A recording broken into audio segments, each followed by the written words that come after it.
What up, Facebook Live? My name is Neil of the Patrick Harrises. I'm here at the New York Public Library with this lovely group of people. And I'm sitting next to three amazing other people, and we are going to live stream the reading of some of the script from the series of unfortunate events. I play Count Olaf, the rakishly handsome and wildly talented actor. To my right is Melina. She plays Violet, the oldest Baudelaire child, and good for everything. To her right is Louis. He plays Klaus.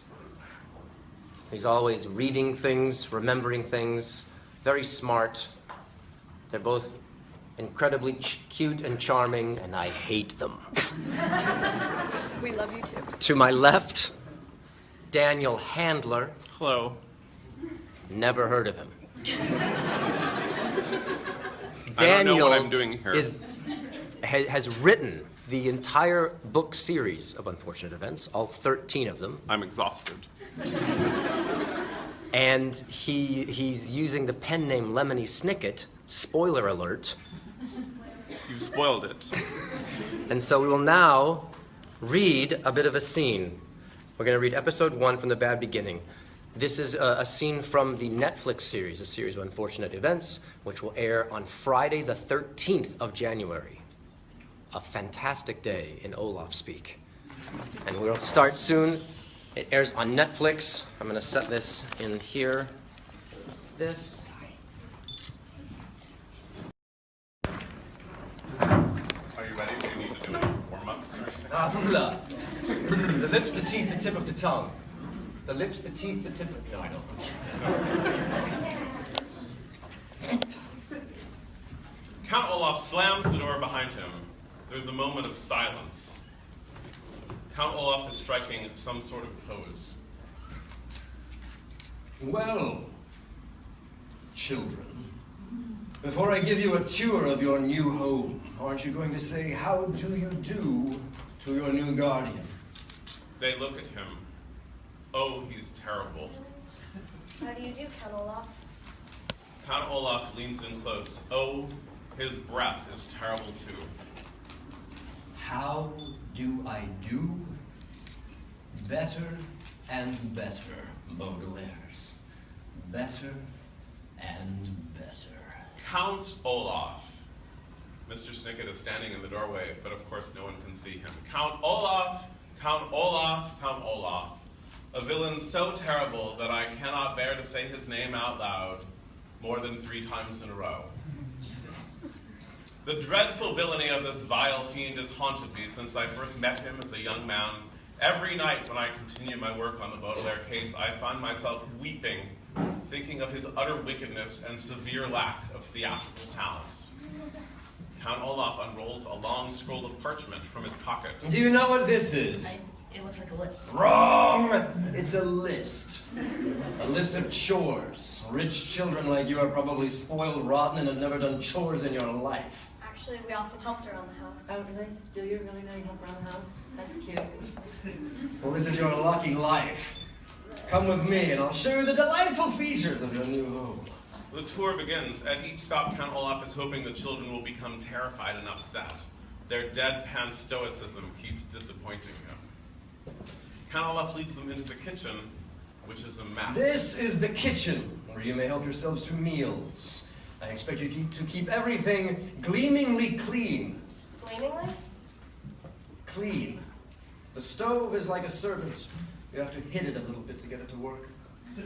Count Olaf leads them to the library. Big bookshelves, nice bookends, no books. The Strickens, the Baudelaires. This is the library, which you will keep well dusted. This is where I do all my reading.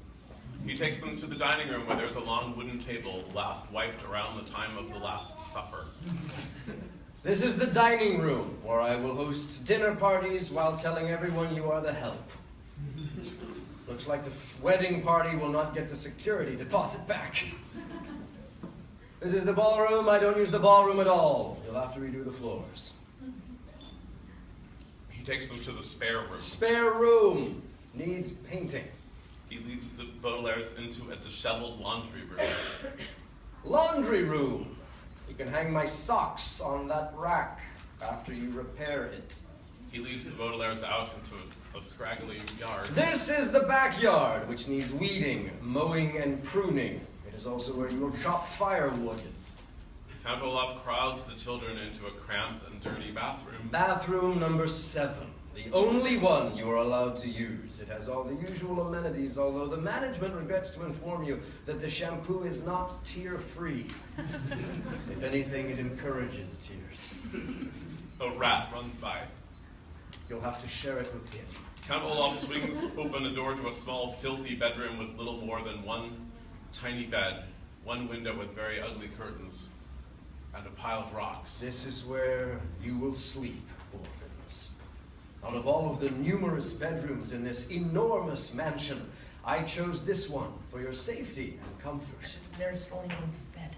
As you can see, I've also provided, at no cost to you, this complimentary pile of rocks. Baudelaires look at the pile of rocks and then at Count Olaf. He seems a little dismayed that they're only a little dismayed.